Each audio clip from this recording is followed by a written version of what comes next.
Hey there, Louisiana friends, and those of you across the country who obviously are in the same boat as us many times, but specifically here in the state of Louisiana right now, we are facing really some, I would say hurdles, but we're getting past those hurdles as far as constitutional carry goes. There's 18, 19 other states right now that have constitutional carry, and hat tip to you guys who have actually been successful at getting that in your states. Louisiana is on the cusp of having that done. We're so close to it right now, guys. We've actually got let's see, let me make sure I get these right here. House Bill 596 in the state of Louisiana and Senate Bill 118, both constitutional carry bills. Of course, they'll have to merge those at some point and get some similarities ironed out to make them all the same. But nevertheless, we're there. Both have passed. The governor, this is the issue we have. The governor of our great state has said he's a Democrat governor.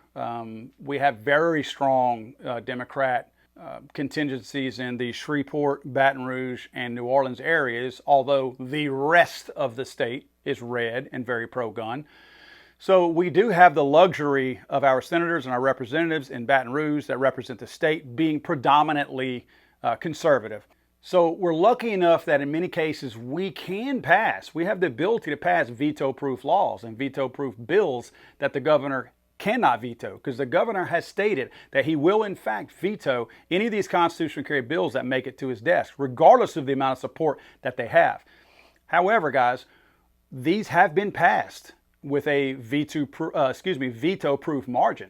In the House in Louisiana, we need 70 votes to override a veto. Right now, we've got 67 Republicans. Now, on HB 596, 64 Republicans voted for the bill, 2 were absent, and 1, Stagney in District 92 in the Kenner area, voted no. Have no idea why he voted no. Clearly the guy must not be planning to run again, or he feels like he has enough of a minority vote down there that has a lot of Democrat constituents in it that somehow or another will vote for him if he votes against this. Too stupid to realize that what will happen is none of his pro-Second Amendment people will vote for him, and then none of the Democrats would have voted for him anyway, so he's going to lose his seat. So again, either he's really stupid or he just doesn't plan to run again, and he's an anti-gun person, apparently. So he voted against it. 8 Democrats, including Wilford Carter from the Lake Charles area. Wilford Carter is not known for being very conservative. Somebody apparently has spoken to him, or he was asleep whenever he voted for this, because he voted for this, and he is a Democrat, and he is not known for having anything more than hardcore liberal views. So very unusually voted for this. The reason why I bring that up is because we have to convince the people who voted for this to vote for it again if it gets to a point where the governor wants to veto. We need the same amount of support that we've already gotten in order for this thing to go through, which means that we are going to have to pull from some of those Republicans who were not present for voting. They're going to have to show up and actually vote, because there were some that were not present, so they did not vote. So we're going to need all of those guys to show up. We need all the ones who voted for it to vote for it. We need all the Democrats who voted for it, like Mr. Carter. They also need to continue to vote for it. Now, why are we worried about that? You may be thinking, well, of course they're going to vote for it. Why would they change their vote? They voted for it before. Surely they're going to vote for it again. Not so fast. Again, in the state of Louisiana, we've only had 2 times in either recent history or total history where there have been bills that the governor vetoed, and we actually pushed them through anyway, overrode that veto. It's only happened twice. So it's unlikely that happens again. The reason why is because our state has a line item veto system. What I mean by that is not talking about these particular constitutional carry bills, but bills, other bills, any bills, whether they be, the hot word right now is infrastructure, whether they be an education bill, whether they be for a new monument in somebody's district, or whatever. Maybe they want to stripe the road. Maybe they want to put mailboxes on the other side of the road in somebody's district, whichever. With the governor having the ability to have a line item veto, what he can do is, let's say Philip Tarver. Philip Tarver is one of my representatives for this area. Philip Tarver is voting in favor of the constitutional carry bill.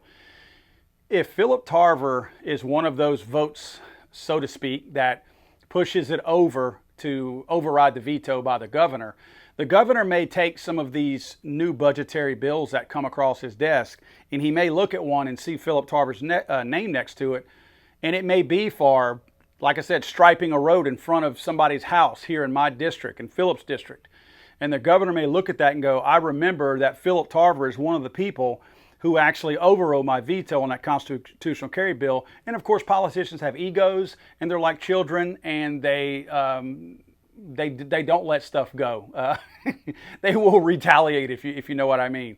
And that would be the opportunity right there for the governor to go, nope, not restriping that road, Philip Tarver. Remember how you overrode my veto on that constitutional carry bill? This is what happens when you do that. It's old school, old time, OG politics that's simply happening again. And of course, us here in the state of Louisiana, Huey P. Long, we have a long, rich history of corruption here in the state of Louisiana. So we expect more of the same. We expect some of these people to know that the governor is going to play games and retaliate against them if they override his veto. What we have to do as constituents is push these people, whether they are your representatives or not. Push them. I will put a list of these representatives in the body of this email description down below. Of course, on screen, you're going to see that as well.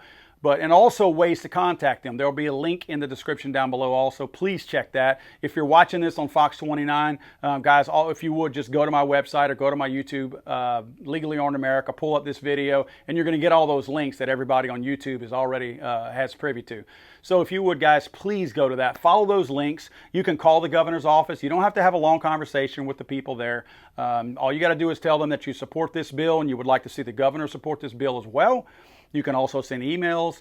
Gun Owners of America has been kind enough to provide within their link some form letters. Obviously, personal letters are going to be a better option because they're personal, but emails are emails, right? The count is what matters, the number. The governor obviously is not going to read any of these emails, most likely. So if we can just pile those numbers up, get those numbers up. And I know, guys, you're thinking it doesn't make any difference. It does make a difference. It really does, especially at the state level. States are small enough to where they do have more control. The voters have more of a voice at this level. I know we went through the voting of 2020 with Donald Trump and Joe Biden. I understand. I know the stories behind all that. I get it.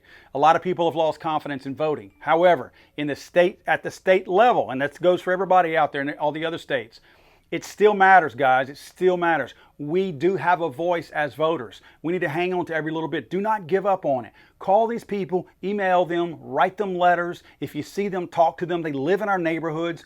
Go tell them these things. If you put pressure on them, because again, I will repeat this like I do every single time, put pressure on them that you will raise your voice and you will see to it that they get voted out of office if they vote against what we as their constituents want to have happen. You have got to let them know, and I will use the word threaten. You have got to threaten them with their jobs in a polite and very, very professional way. But you've got to tell them, I'm going to vote you out if you vote not in my favor. We are the constituents. We as a whole think this way. And in many cases across the whole state of Louisiana, we feel the same way. And if these people vote against us because they're fearful of the governor playing games and retaliating against them with line item vetoes, we have got to let them know we know how the game's played, and we are going to hold you accountable because this bill right now, Second Amendment constitutional carry, is way more important than any line item veto for a sign restriping of a road or anything like that the governor might veto for some of these representatives down the road. We got to push for this, guys. Again, look for the links in the description down below. We'll see you soon. Thank you guys so much for supporting this. This is big for the state of Louisiana. I mean, this is really big for us.